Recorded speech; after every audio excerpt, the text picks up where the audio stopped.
Here's how to apply monetization to your Facebook page. Open the Facebook app and tap the menu icon. At the top, tap the drop-down arrow and switch from your personal profile to your Facebook page. Once you're managing as your page, tap your profile icon. Then tap your page's profile picture to open the full page. On your page, tap Professional Dashboard.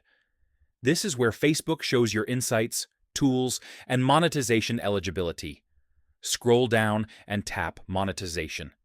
Here, you'll see all available monetization options: partnership ads, content monetization, like ads on Reels, subscriptions, or stars.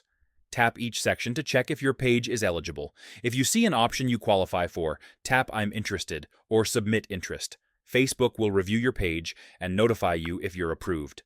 Eligibility depends on your country, community standards, and page activity. Tap Learn More in the monetization screen to view the full requirements. And that's it. That's how to apply monetization to your Facebook page.